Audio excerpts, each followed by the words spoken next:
Hi, Steve Adubato coming to you from the Jersey Shore, one-on-one this week at the Jersey Shore, coming to you from the Beachcomber. I want to thank folks at the Beachcomber here in Seaside Heights. I want to introduce you to Michael Dunlea, who is the co-founder of START, which stands for? Stafford Teachers and Residents Together.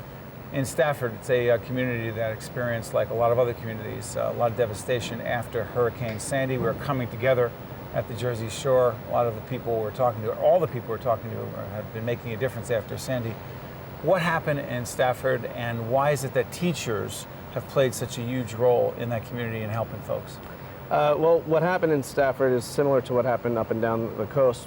The storm hit on October 29th, and shortly thereafter, as we started to assess the damage, we realized that many of our students and fellow workers, their homes were flooded or damaged.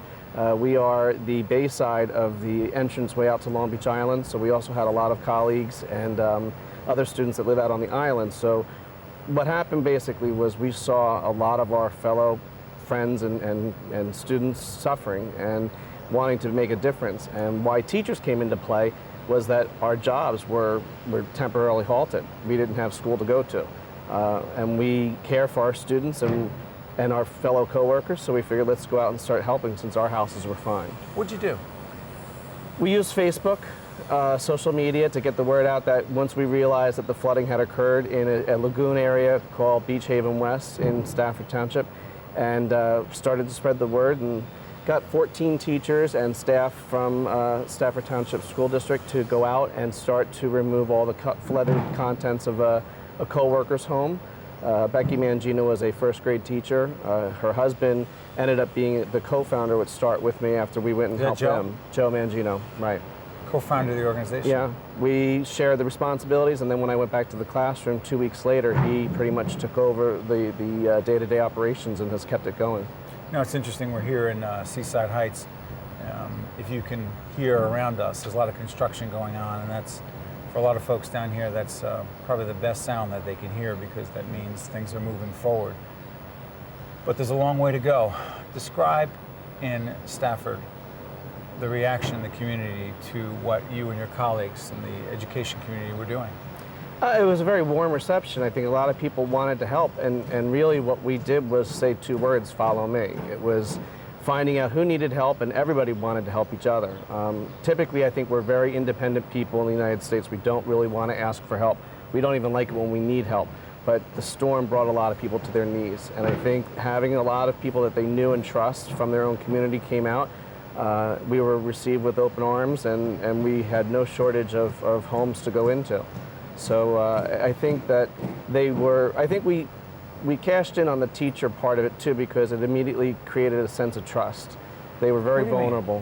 What do you mean the teacher part of it? Well, we had our badges, and we are from the community, and we were able to say that we're not here, we're not going to take you for anything, we're literally here to help you, because people were emotionally devastated by what they had lost. So they were in a very compromised place, and they really didn't know who to trust and who not to trust. And at the time, you could see people being gouged on prices for cleaning out their homes, and suddenly a group of people come up and say, hey, we'll help you for free.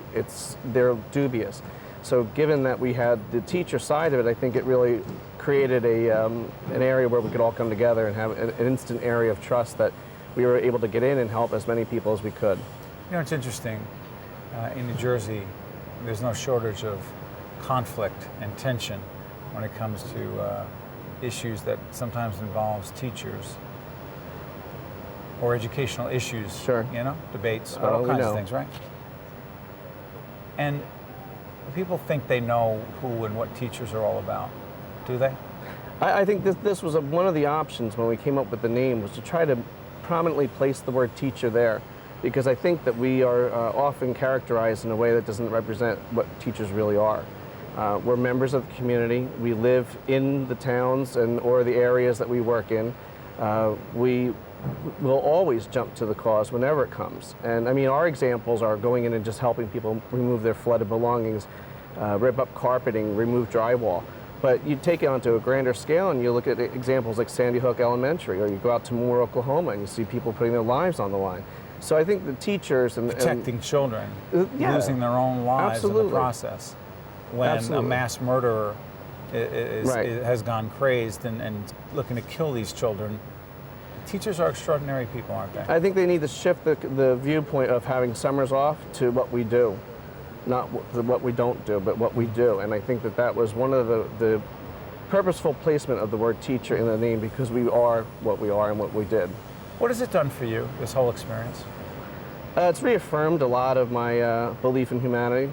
It's been a transformative experience. Myself and Joe Mangino, the other gentleman who's worked with this, we've just seen the better side of everything. And we've lost so much because of the storm, but I think what we've gained has far surpassed that. What do you mean?